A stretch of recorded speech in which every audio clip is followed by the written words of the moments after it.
ఆడ మేడిగడ్డను ఎండబెట్టిండు, నీళ్ళు ఇస్తలేరు రేవంత్ రెడ్డి. ఇయ్యడు. ఎందుకు ఇయ్యడు? ఎందుకంటే ఆయన బాస్ కింద ఉన్నాడు చంద్రబాబు నాయుడు.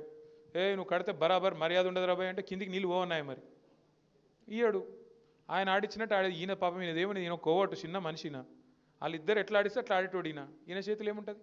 అట్లాగే ఇప్పుడు నిన్న మీరు చూసిండ్రు పక్కకు కర్ణాటకలో ఆల్మట్టి డ్యామ్ హైట్ పెంచుతుండ్రు 5 ఫీట్లు. ఒక్క డ్యాము ఆల్రెడీ కట్టి ఉన్న డ్యాము 5 ఫీట్లు పెంచుతందుకు వాళ్ళు ఎంత ఖర్చు పెడుతున్నారు ఎరికేనా? 70,000 కోట్లు ఒక భూసేకరణకే.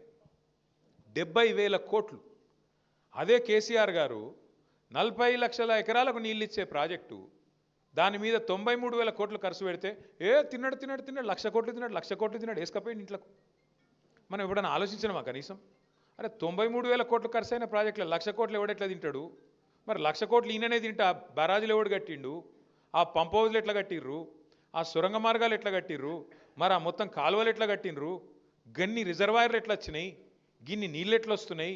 ఇలా భూమికి బరువు అయ్యేంత పంట ఎడికెళ్ళి వండుతున్నది అని ఎప్పుడైనా కూర్చొని ఆలోచించినవా? ఇక తిన్నాడట అంటే తిన్నాడు తినే ఉంటాడు. ఇదిగో పులంటే అదిగొత్తో ఒక అడిగినోడు లేడు, చూసినోడు లేదు. ఎవరు పడతా వాళ్ళు ఏది పడతా చెప్పుడు మనం నమ్ముడు. ఆయనతో పోయి బాయిలో దుంకుతున్నామా బుందలో దుంకుతున్నామా ఏది చూసేది లేదు, పోయి దుంకుడేనే.